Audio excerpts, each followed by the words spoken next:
sun ɗauko kwangila daga ƙasashen waje cewa za a yaƙi musulunci a Najeriya.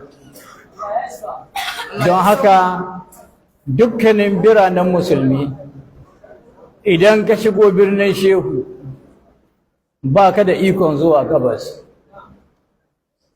Garin Isa, Sabon Birni, Gwaranyo har zuwa Raba duka ba ka da ikon zuwa saboda tsoron abin da yake kan hanya.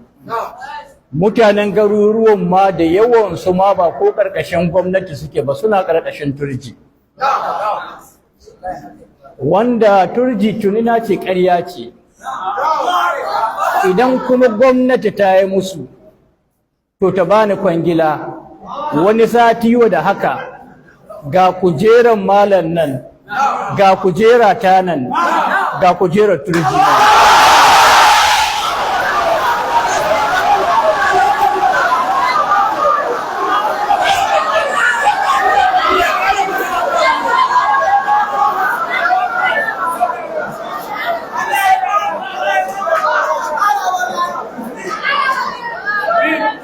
Ni zan iya zo muku da turji da Hancock,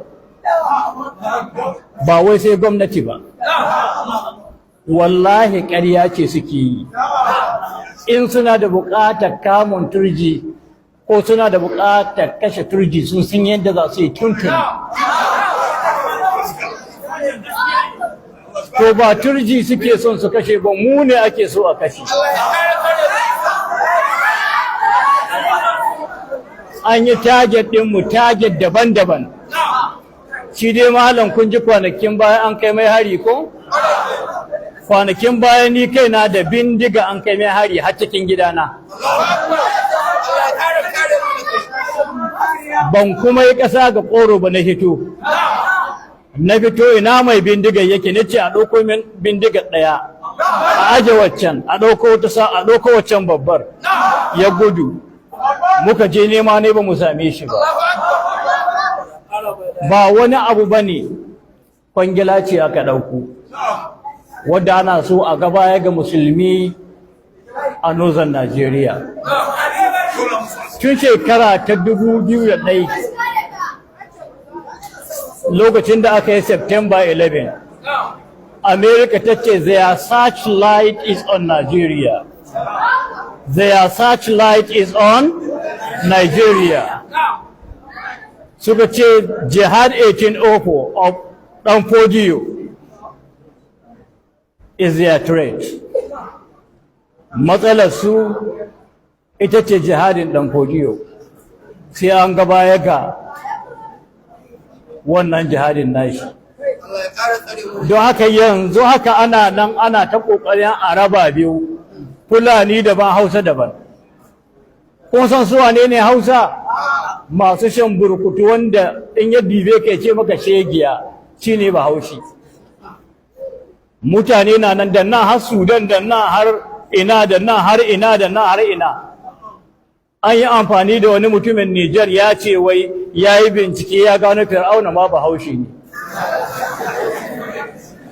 Kowannen ku ya yi dubi cikin YouTube ɗin shi, Fir'auna Bahaushe ne ka rubuta, an gano Fir'auna Bahaushe ne sai kai kallo, an gano Fir'auna ma Bahaushe ne.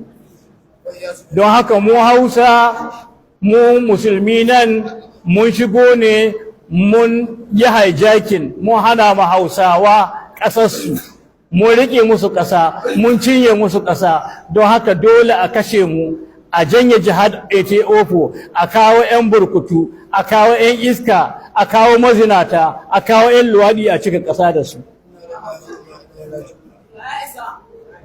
Wannan shine target. To in ko ba tashi tsaye aka yi ba, suna nan sun ɗauki wannan. Shi yasa suwa aka ba training, aka ba bindiga, sai aka zaɓi wasu 'yan ƙwarorin Fulani. Najeriya akwai Bafulatani ya fi miliyan 12. Sai aka zaɓi wasu Fulani waɗanda ba su wuce 200,000 ba, aka ba su bindigogi da training. su zo domin a ɓata sunan ƙabilar Fulani gaba ɗai saboda tana ƙabilar ɗan Fodiyo. To amma bincike ya nuna yanzu ma Fulanin ma ba su irin waɗannan da ake nufi, Hausa Fulani ne,